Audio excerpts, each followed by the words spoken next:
There are more than 120,000 packages in Nix packages, and with each package having its very own file tree with various files, searching for a specific file in a behemoth that is Nix packages can feel like looking for a needle in a haystack. Because without prior knowledge, how are you supposed to figure out that lspci command comes from the PCI-utils package, or that libssl.so is located in the OpenSSL package? Well, in these specific cases, you'd certainly know where to begin looking as an experienced Linux user, but there has to be a better way still. And fortunately for us, there is one Nix community project that can help us out. It is called Nix Index, and it allows us to index every single package from Nix packages binary caches, and then search for a specific file in all Nix packages at once. To use it, you could install it and run the indexing process yourself, but that would take about 10 minutes, and you would have to rerun it every now and then to reflect the Nix packages changes. So instead, it's much more convenient to use the pre-generated database provided by the Nix Index database repo. It comes in a form of a NixOS/Home Manager module, meaning to use it, all you have to do is go to your NixOS flake,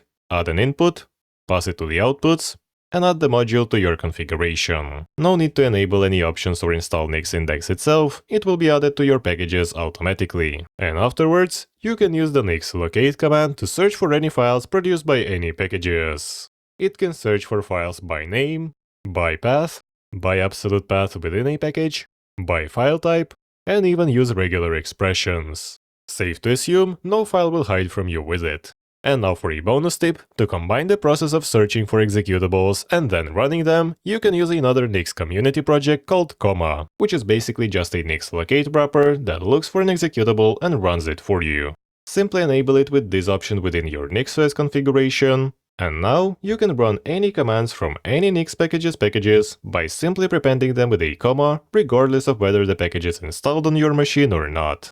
And if the executable is found in several packages, it will let you choose one of them with an FZF-like interface. Pretty convenient, right? And now, I'd like to thank all the amazing people that support the channel and keep it going, for all the amazing monthly and recent donations, they really mean the world to me. And as always, don't forget to check out our Discord server, a place where I chat every day and post videos early for monthly supporters. Leave a like or a comment if you enjoyed this video, or subscribe if you are feeling extra generous. Thanks for watching, and I'll see you in the next one.